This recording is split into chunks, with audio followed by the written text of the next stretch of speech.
Por favor, abra a sua Bíblia no Evangelho de João. Evangelho de João, capítulo 17. Evangelho de João, a partir do capítulo 17, a partir do versículo 1, está escrito o seguinte: Jesus olhou para o céu e orou. Aqui é um momento que Jesus já estava prestes a voltar para o céu, então Jesus já está nos dando as informações finais daquilo que estava por acontecer, né? João capítulo 17, a partir do versículo 1, diz o seguinte: Jesus olhou para o céu e orou. Ele disse: Pai, chegou a hora. Glorifica o teu filho para o que o teu filho te glorifique, pois me destes autoridade sobre toda a humanidade para que eu conceda a vida eterna a todos aqueles a quem o Senhor me deu. Versículo 3: E esta é a vida eterna, que te conheçam, o único Deus verdadeiro, e a Jesus Cristo a quem enviastes. Versículo 4: Eu te glorifiquei na terra, completando a obra que me destes para fazer. E agora, Pai, glorifica-me junto a ti, com a glória que eu tinha contigo antes que o mundo existisse. Jesus, como você sabe, existe antes da fundação do mundo. A gente, quando vem para o Senhor Jesus, quando a gente se converte, a gente imagina que Jesus passa a existir depois que ele nasce pelo nascimento de Maria, né? Mas ele já existia antes da fundação do mundo, e é isso que ele está reforçando aqui. Versículo 6: Eu revelei o teu nome àqueles que do mundo o Senhor me deu. Eles eram teus e os destes a mim. E eles têm guardado a tua palavra. Você tem guardado a palavra do Senhor. Amém? Aleluia, glória a Deus. Versículo 7. Agora eles sabem que tudo o que me destes vem de ti, pois eu lhes transmiti as palavras que me destes, e eles as aceitaram. Eles reconheceram de fato que vim de ti e creram que o Senhor me enviou. Versículo 9: Eu rogo por eles. Jesus dizendo que ele ora por mim e por você. Tá bom assim? Eita glória, aleluia. Versículo 9: Eu rogo por eles. Não estou rogando pelo mundo. Olha que informação da palavra de Deus importante. Jesus não estava orando por todas as pessoas do mundo. Então, quando você ouve, todo mundo é filho de Deus, se você puder trazer uma palavra de informação, de correção para a pessoa, dizendo que não é assim, que todo mundo é criatura de Deus, mas filho de Deus é só quem passou pela conversão, é uma boa oportunidade de pregar. Se não tiver a oportunidade de falar, só ora em espírito, né? Porque o Senhor está dizendo: eu não estou rogando pelo mundo, não estou orando pelo mundo, mas por aqueles a quem o Senhor me destes, pois eles são teu. Versículo 10: Tudo o que eu tenho é teu, e tudo o que tens é meu, e eu tenho sido glorificado por meio deles. Versículo 11: Não ficarei mais no mundo, mas eles ainda estão no mundo, e eu vou para ti. Pai Santo, protege-os em teu nome. Nós somos protegidos por Deus, Pai, amém? Aleluia, glória a Deus por isso.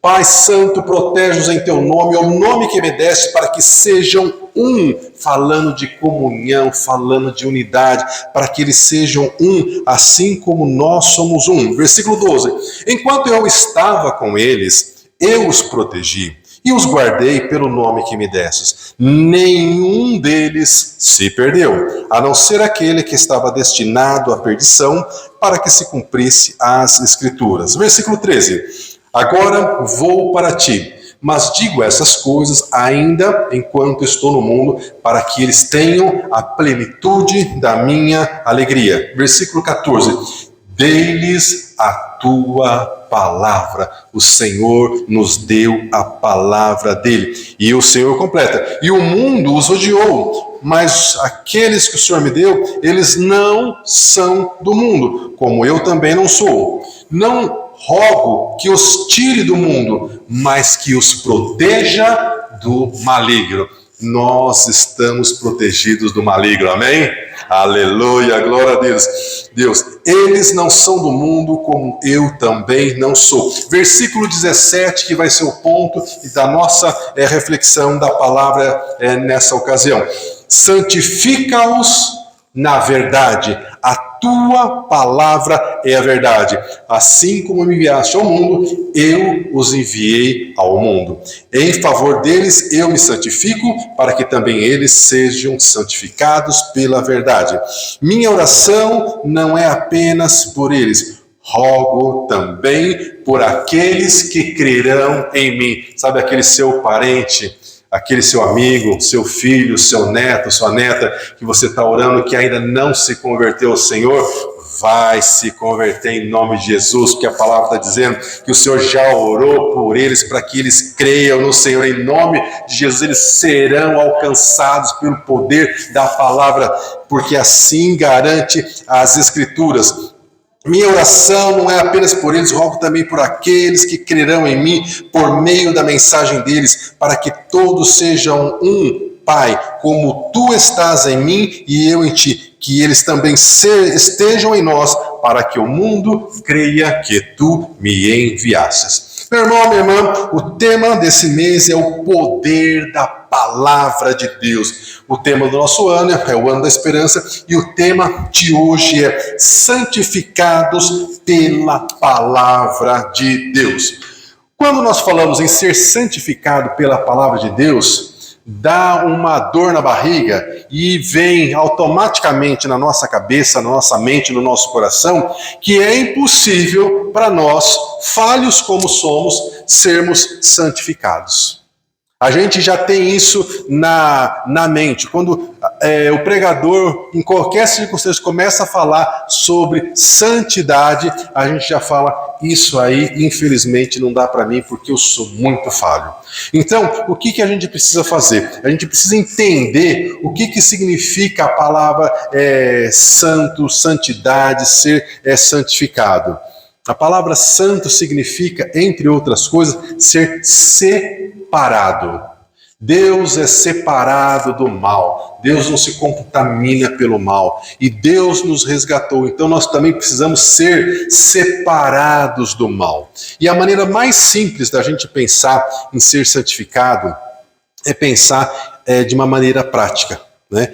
Alguém já disse que quando nós estávamos na prática do pecado, quando nós ainda não tínhamos entregado a nossa vida para Jesus, a gente poderia comparar a nossa vida como uma pessoa que está num lago de lama, e ela não consegue sair desse lago de lama, e está tudo escuro, e ela só está com a cabeça para fora dessa lama, não consegue sair de jeito nenhum.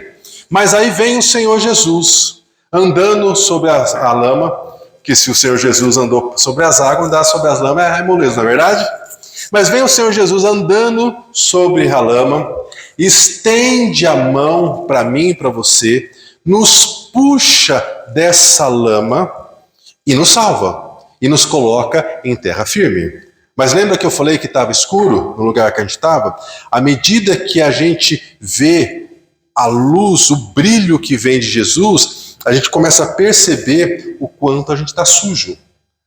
A lama, esse lago de lama, é a vida de pecado, é o reino das trevas. E a nossa roupa completamente suja, o nosso corpo completamente sujo de lama, representa os nossos pecados.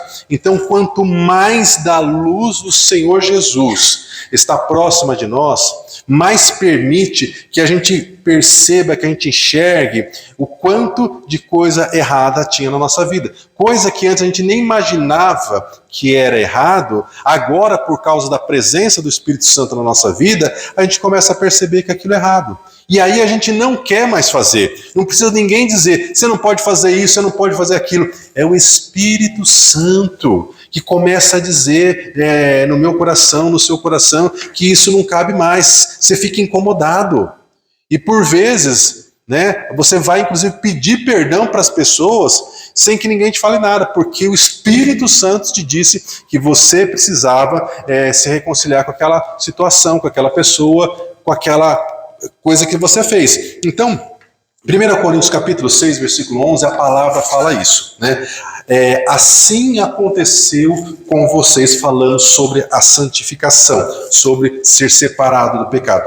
Vocês foram lavados, olha a palavra que ele fala, né? Nós estávamos sujos pelos nossos pecados. Vocês foram lavados, vocês foram santificados. E aí vamos trocar o santificado, separados. Nós fomos lavados e separados daquela antiga maneira de viver. E ele fala, vocês fizeram isso por causa do poder do nome do nosso Salvador Jesus Cristo. Aleluia! Glória a Deus. Então, meu irmão, minha irmã, só pode ser lavado, só pode ser santificado quem se entregou ao Senhor. Então, quem quer estar no reino de Deus tem que passar pela conversão. Tem que entregar a sua vida para o Senhor Jesus. Não dá para viver um pouco lá, um pouco cá. E 1 Pedro, no capítulo 1, a partir do versículo 14, ele diz o seguinte: como filhos obedientes, não se deixem agora, que vocês já se converteram, que vocês já saíram dessa lama de pecado, não se deixe dominar pelos maus desejos do passado, quando vocês viviam na ignorância. Ignorância no sentido de não entender, de não saber dessa possibilidade de ter essa vida com Deus.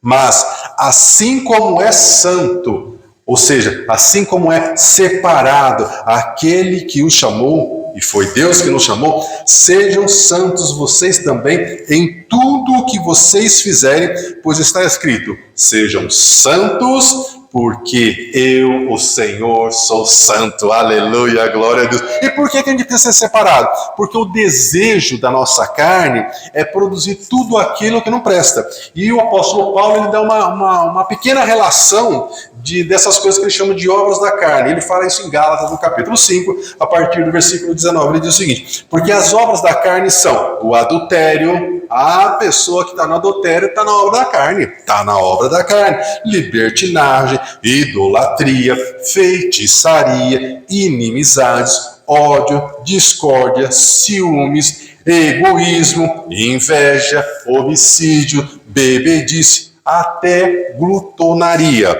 E coisas semelhantes a essas, acerca das quais eu vos declaro: os que cometem essas coisas não herdarão o reino de Deus. E aí ele dá o outro contraste. Ele fala assim, olha, mas o fruto do Espírito, o que o Espírito Santo produz quando está na vida de alguém, é amor, é paz, é paciência, é bondade, é fé, é mansidão, é temperança.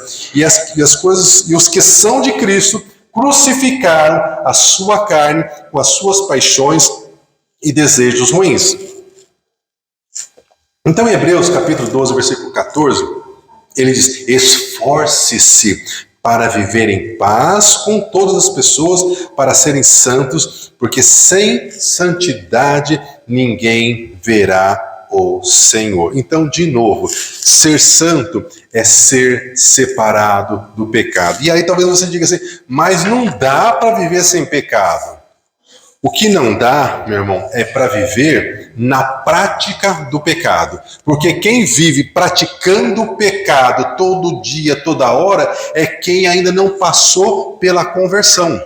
Nós pecamos? Sim, nós pecamos. O apóstolo João, inclusive, diz, aquele que diz que não tem pecado, tá mentindo. Porque nós cometemos pecado. E no momento da ceia, inclusive, da Santa Ceia, nós sempre trazemos a palavra do apóstolo Paulo, que ele diz, examine-se, pois, você a si mesmo, peça perdão, e assim participe da ceia. Mas, quando nós cometemos um pecado, hoje, é um acidente.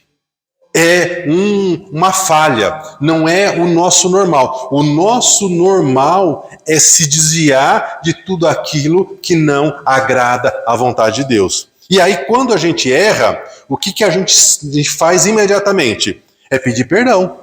Senhor, eu fiz tal coisa, não deveria ter feito isso. Eu menti, eu falei que eu fui ver fulano, eu fui ver fulana, né, e eu não fui. Eu falei que eu fui fazer o serviço e eu não fiz. Eu inventei, né, que teve um acidente, que o pneu do carro furou, que isso. Entende esse negócio? Né? São coisas que os filhos de Deus ainda faz, mas que não pode fazer. Mas quando faz, porque faz que já está acostumado, porque era a antiga maneira de se comportar, imediatamente o Espírito Santo, né, fala no coração dessa pessoa e ela tem que se arrepender. E aí correr atrás do prejuízo para que isso não gere nenhum tipo de problema. Então, o pecado na nossa vida, ele tem que ser um acidente, ele não pode ser uma prática. E assim nós vamos, então, sendo aperfeiçoados, porque é isso que acontece. Nós estamos num processo de separação dos nossos hábitos, dos nossos comportamentos, que não estão de acordo com a palavra de Deus. Então, em Levítico, no capítulo 20, versículo 8, Moisés ensinou o povo e continua ensinando até hoje. Ele diz: obedeçam aos mandamentos do Senhor e pratiquem os mandamentos do Senhor, porque sou eu, o Senhor, que santifico vocês. Não é pela nossa força, não é pela nossa vontade apenas que a gente consegue se separar do pecado. É o Espírito Santo agindo em nós. É o Espírito Santo encontrando lugar na nossa vida para falar aquilo que está errado e a gente ouvir e a gente mudar o comportamento. Então, em João, no capítulo 15, versículo 16, o Senhor Jesus diz o seguinte: não foi vocês que me escolheram. Olha que palavra forte. Não foi você, não fui eu que escolhi o Senhor Jesus. Foi o Senhor Jesus que nos escolheu. Se não fosse o Senhor Jesus, nós não estávamos aqui. Sabe Deus onde é que nós estaríamos? Poderíamos talvez até estar mortos já. Mas foi o Senhor que nos chamou. Ele fala: não foram vocês que me escolheram. Pelo contrário, fui eu que escolhi vocês para que vocês vão e dê fruto, e o fruto de vocês não se perca, permaneça. E Oséias, no capítulo 11, ele fala o seguinte: eu, o Senhor, atraí vocês. Olha que coisa, olha que palavra linda. Eu, o Senhor, é que atraí vocês. Ele fala: eu os conduzi com cordas humanas, com laços de amor.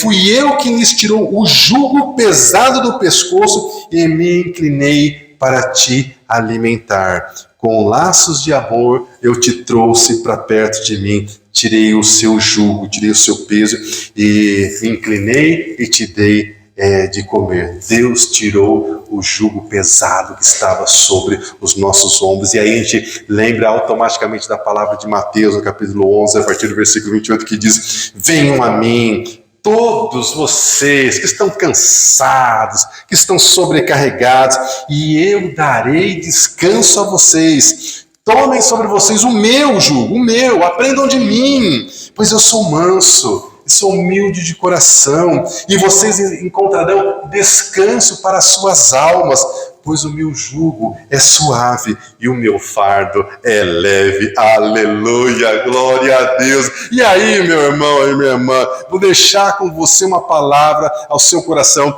para toda vez que o inimigo usar uma pessoa para humilhar você, ou para dizer no seu coração, no seu pensamento, que você não é nada, que ninguém dá nada por você, que você não tem valor, e tudo quanto é lixo que ele fala ao nosso ouvido, você vai repetir essa palavra de Efésios, no capítulo 1, versículo 4, que diz o seguinte: Deus nos escolheu antes da criação do mundo.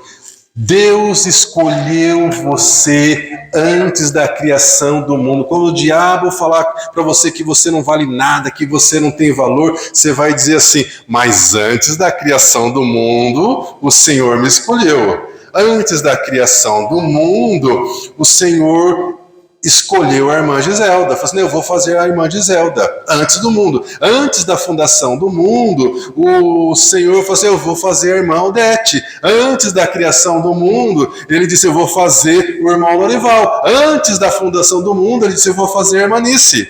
Olha, peraí, se o Senhor pensou em me formar antes da fundação do mundo, algum valor eu tenho. E quem tem que me dar valor é o Senhor. O diabo, as pessoas, esse ou aquele, desculpa, mas vocês não conseguem enxergar o valor que eu tenho, é um problema de vocês, não é um problema meu. Entende, meu irmão? É com a palavra é que nós vamos rebater as investidas do inimigo. Exemplo daquilo que Jesus fez quando ele foi tentado, né? O diabo foi tentar ele e o Senhor respondeu com a própria palavra de Deus. Então, nós precisamos da palavra de Deus para nos defender. Então, o propósito de Deus de nos criar é formar uma grande família, em que Deus é o Pai, nosso Senhor Jesus Cristo é o nosso irmão mais velho e todos nós fomos adotados nessa família. A Bíblia começa falando sobre família. No princípio criou Deus, Adão e Eva, e disse que eles tivessem filhos. Depois nós temos no meio da Bíblia Jesus vindo por meio de uma família, Jesus fazendo o primeiro milagre, uma festa de casamento, que é uma festa para celebrar o início de uma nova família, e em Apocalipse nós fechamos a Bíblia com o casamento do noivo, que é o Senhor Jesus, com a sua igreja, que somos nós, porque o Senhor quer nos reunir em uma família. Amém? Aleluia, glória a Deus. Então, Tiago, capítulo 4, versículo 8, ele diz o seguinte: aproxime-se de Deus, meu irmão. Aproxime-se de Deus, minha irmã. Tiago, capítulo 8, que diz isso. E Deus se aproximará de você. Olha, nós temos a história daquele rio em que o profeta Ezequiel viu, e ele diz que ele entrou no rio. E ele entra no rio, e quando ele entra no rio, ele fala que as águas eram rasinhas, dava aqui no tornozelo. Aí ele andou mais 500 metros, o rio dava nos joelhos. Ele andou mais 500 metros, a água dava na cintura. E depois ele andou mais 500 metros, e aí ele fala que eram águas profundas. Entre outras coisas, o que a gente pode falar sobre isso? Que Deus está nos chamando para ter um relacionamento com Ele mais sério. Como é que está o seu relacionamento com o Senhor? O seu relacionamento com o Senhor é o mesmo de quando você se converteu? É só aquela coisinha básica, mais nada? Você tem permitido que o Espírito Santo te transforme dia após dia? Vamos pegar esse ano. Você esse ano é uma pessoa melhor do que o ano passado? Se você é, glória a Deus. Mas se você é a mesma pessoa, então você precisa conversar com o Espírito Santo. Senhor, eu não mudei nada, não melhorei nada, eu acho que eu não estou dando espaço para o Senhor. Nós precisamos dar espaço ao Espírito Santo para que ele trabalhe na nossa vida. Porque se o Espírito Santo não agir na nossa vida, meu irmão, não vai ter mudança. E aí a gente fica esperando mudança sem fazer a nossa parte. E eu amo aquela passagem quando Jesus fala que é para tirar a pedra do túmulo de Lázaro. Porque tirar a pedra era uma coisa que o Senhor Jesus podia fazer, na verdade. Ele ressuscitou o Lázaro, tirar a pedra, era só falar para a pedra vira pó, e a pedra, puf, virava pó. Mas por que ele pediu para os discípulos tirar a pedra? Porque era a parte que eles podiam fazer. Nós precisamos fazer a nossa parte. Então, nós precisamos nos aproximar do Senhor. E Tiago, capítulo 4, versículo 8, diz isso. Aproxime-se de Deus e Ele se aproximará de você. E Jeremias diz a mesma coisa no capítulo 29, a partir do versículo 12, ele diz: então vocês me invocarão, vocês vão orar, e eu, Senhor, vou ouvir vocês, e vocês vão me buscar, e vocês vão me achar, quando vocês me buscarem de todo o seu coração. Vocês vão me encontrar quando vocês me buscarem de todo o seu coração, e eu serei achado de vocês, diz o Senhor, e farei voltar os vossos cativos de todos os lugares. Os vossos cativos são aquelas pessoas da nossa família que nós estamos pedindo pela conversão, e essas pessoas ainda não se converteram. Sabe, meus irmãos, o que o Espírito Santo está tentando nos ensinar, e nós vamos entender completamente aquilo que o Espírito Santo está nos dizendo, é que muitos filhos de Deus, eles se parecem com uma pessoa que foi adotada. Então ele foi adotado, ele morava num bairro bem perigoso, que tinha muita briga, que tinha muita confusão, que não tinha comida, e ele foi adotado por uma família rica. num outro bairro, num outro lugar da cidade, com segurança, com paz. E ele foi para lá, ficou felizinho da vida. Mas aí o que aconteceu? Isso foi no domingo. Na segunda-feira, ele voltou para o bairro que ele morava. E ficou lá na segunda, na terça, na quarta, na quinta, na sexta, no sábado. No domingo ele voltou de novo para casa que ele foi adotado. Aí ele chegou lá, ele tomou banho, ele trocou de roupa, aí ele comeu, né? Ficou um pouquinho lá. E depois, na segunda-feira, ele voltou de novo para o outro bairro, para onde ele morava. Você entende essa situação? Muitos cristãos estão assim. No domingo, ele vem para a casa do pai, onde ele foi adotado. Mas na segunda, na terça, na quarta, na quinta, ele vive como se tivesse voltado para o mundão. E aí as coisas não vão acontecer na vida dele. Imagine você, se você tivesse adotado, né, uma criança. E aí ela fosse um adolescente, por exemplo. E aí quando chegasse na segunda-feira, ela vai para a antiga casa dela. E só volta no domingo. Quanto tempo você ia aguentar isso? Você não ia falar para ela, você precisa decidir. Ou você vai ser meu filho e você vai viver nessa casa, né? E aí vivendo nessa casa você tem que obedecer às regras dessa casa, ou você volta para sua antiga casa. Entende? É a mesma coisa que nós temos que fazer. Então, nós precisamos decidir ter um relacionamento com o Senhor mais profundo. Não ver apenas Deus como aquele que vai mandar, né, as pessoas estarem na eternidade com Ele e as pessoas que não se decidiram irem com as próprias pernas para o inferno. Não se trata apenas disso. Se trata de descobrir que Deus é nosso Pai, que Deus quer ter um relacionamento conosco. E em Tessalonicenses capítulo 4, versículo 3, o apóstolo Paulo traz essa palavra. Ele diz: a vontade de Deus é que vocês estejam separados do pecado, que vocês sejam santificados. E ser santificados provoca em nós algumas mudanças radicais. O nosso coração muda, a nossa maneira de reagir muda, a nossa maneira de pensar muda, as nossas palavras mudam. Por quê? Porque agora nós estamos querendo viver de acordo com a família de Deus. Nós estamos vivendo de acordo com os valores da família de Deus. Romanos capítulo 14, versículo 7 diz o seguinte: porque nenhum de nós agora vive para si mesmo.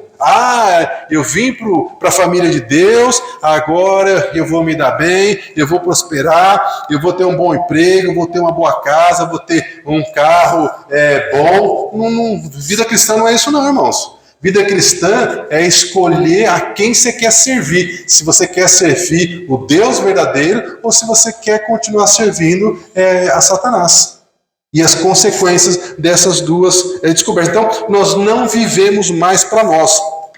E se vivemos para o Senhor, vivemos para o Senhor. Vamos entregar a nossa vida completamente para o Senhor. O nosso corpo, a nossa alma e o nosso espírito. Nós não podemos pensar que agora quem manda em nós somos nós mesmos. Não, nós temos um Senhor. E nós falamos isso, nós chamamos Deus de Senhor. Então nós temos que procurar agradar ao nosso Senhor, agradar ao nosso Deus. Então, como eu disse no início, o nosso tema de hoje é santificados pela palavra de Deus. Em outras palavras, separado do mundo, separado do pecado, separado de tudo aquilo que não convém, pela palavra de Deus, porque é a palavra de Deus que vai entrar no nosso coração e vai nos orientar, nos motivar a ser uma pessoa melhor. Primeiro para agradar a Deus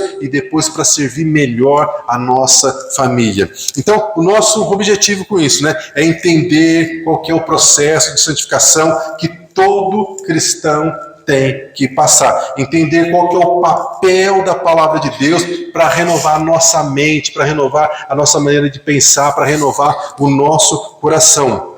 E Jesus disse, né? Pai, santifica-os na verdade. Santifica-os, separa pela verdade, conhecendo a verdade. Jesus disse: eu sou o caminho, a verdade e a vida, e a tua palavra é a verdade. Então, o que é ser santo? todos os salvos são santos, porque Deus nos separou do pecado. Ser santo é ser separado do pecado. Você não precisa lembrar de mais nada. Se você lembrar isso e se você colocar no seu coração que você quer continuar separado do pecado, já me dou por satisfeito, porque essa palavra alcançou êxito no seu coração. Ser santo é ser separado para Deus, e nós fomos separados para o Senhor porque nós fomos purificados pelo sangue do Salvador. Aleluia, glória a Deus, aleluia. Agora, como eu disse, ser santo para nós hoje não significa ser perfeito, porque o Senhor, o Espírito Santo, que começou em nós uma boa obra, Ele mesmo está nos aperfeiçoando até o dia da volta de Cristo Jesus. Amém? Então, nós pecamos, nós infelizmente ainda pecamos, mas toda vez que a gente peca é um acidente, é algo que não deveria acontecer, e imediatamente nós nos arrependemos e acertamos o rumo e seguimos em frente. Então, se você já aceitou Jesus como seu Salvador, você já foi salvo, você já foi separado, e você está sim num processo de santificação. Pode parecer estranho, né, você ouvir que você está num processo de santificação, mas essa é a verdade. Todos nós que entregamos a nossa vida ao Senhor Jesus, estamos nesse processo de aperfeiçoamento. Todos nós estamos sendo transformados dia após dia para sermos uma pessoa melhor. E meu irmão e minha irmã, sem a ajuda do Espírito Santo, isso não é possível. É por isso que nós precisamos convidar o Espírito Santo todos os dias, quando você acorda pela manhã, para que ele entre no seu coração, para que ele possa ter liberdade para falar aquilo que você precisa ouvir, aquilo que você precisa mudar, aquilo que você precisa fazer, aquilo que você precisa perdoar, para que você possa ser cada dia uma pessoa mais livre, cada dia uma pessoa mais separada, mais distante de tudo aquilo que não agrada ao Senhor. E para finalizar, eu quero trazer ao seu coração a palavra de Josué, capítulo 3, versículo 5, quando ele diz ao seu povo: santifiquem-se, separe-se, porque amanhã o Senhor fará maravilha no meio de vocês. Santifique-se, porque amanhã o Senhor fará maravilhas no vosso meio. Amém? Aleluia, glória a Deus. Vamos levantar, meu irmão, minha irmã, vamos orar, vamos falar ao Senhor, porque nós queremos agradar ao Pai, nós queremos agradar ao Filho, nós queremos agradar ao Espírito Santo, nós queremos fazer aquilo que o Senhor quer que nós façamos. Nós precisamos ser aqueles que alegram o coração do Pai. Senhor, nós agradecemos pelo privilégio de estarmos na Tua presença, nós agradecemos pelo poder da Tua palavra que nos alcançou. Em nome de Jesus, Senhor, abra os ouvidos dos Teus filhos, das Tuas filhas, para que eles possam ouvir a Tua palavra e ela possa entender essa palavra, que essa palavra tenha lugar nos corações e que essa palavra dê frutos, que cada um que está ouvindo essa palavra se permita ser separado, santificado pelo poder do Teu Espírito Santo, porque a Tua palavra diz que é o Senhor que sabe os planos, os pensamentos que o Senhor tem a respeito de cada um de nós, e são planos de paz, não são planos de mal, e que é para nos dar um futuro e uma esperança. E nós cremos, Pai, na Tua palavra. A Tua palavra nos traz esperança, que nós e a nossa casa serviremos ao Senhor. Pai, nós colocamos no Teu altar os nossos filhos, os nossos parentes, todas aquelas pessoas, Senhor, que estiveram na Tua presença e hoje estão afastados, ou aqueles que jamais passaram pela experiência de Te conhecer. Pai, que o Teu Espírito Santo os alcance alcance onde quer que eles estejam, nos quatro cantos desse mundo. Espírito Santo, alcance essas pessoas. Espírito Santo, convença-os do pecado, da justiça, do juízo. E em nome de Jesus, promova, Senhor, maravilhas e milagres no nosso meio. Produza milagres na nossa casa, produza milagres na nossa família. Que aqueles que estão presos nos vícios, Senhor, que eles não consigam mais consumir as drogas, que eles tenham alergia, que eles tenham repulsa, que algo dentro deles os faça parar com isso, Senhor. Que os olhos, os ouvidos, as percepções sejam mudadas, que eles sejam arrancados do império das trevas. Em nome de Jesus, Pai, nós colocamos a nós mesmos diante do Senhor, as nossas emoções, que o Teu Espírito Santo guarde os nossos corações, porque é dos nossos corações que procedem as fontes da vida. Senhor, nós queremos estar fortalecidos na Tua presença. Senhor, nós queremos olhar para as Tuas promessas. Nós nos recusamos a olhar para as circunstâncias que são contrárias, mas nós nos entregamos completamente ao Senhor para que se cumpra a Tua vontade na nossa vida. Em nome de Jesus, aquele que está desanimado, desencorajado, com depressão, que a alegria do Senhor te encontre, que você possa saltar e dançar de alegria diante do Pai, do Filho e do Espírito Santo, que você possa dar testemunhos de vitória. Pai, aqueles que estão precisando de cura, que o Senhor traga a cura, que aqueles que estão precisando de portas de emprego, que essas portas sejam abertas, e aqueles que estão precisando de recursos financeiros, Senhor, abra as portas dos recursos financeiros, que aqueles que estão com problemas familiares, Senhor, que essas brigas, que essas discussões cessem, em nome de Jesus. Dá sabedoria aos Teus filhos sobre como proceder, sobre como responder, sobre como se portar em cada situação, e nós Te louvaremos hoje, sempre e eternamente, porque só do Senhor é que procedem as palavras de vida eterna.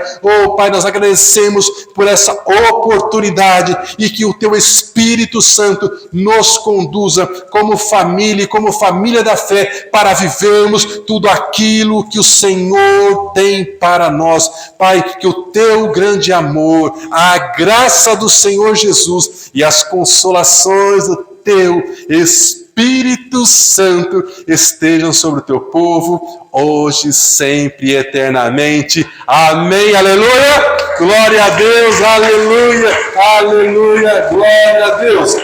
Deus abençoe, tenha uma semana de vitória, em nome de Jesus.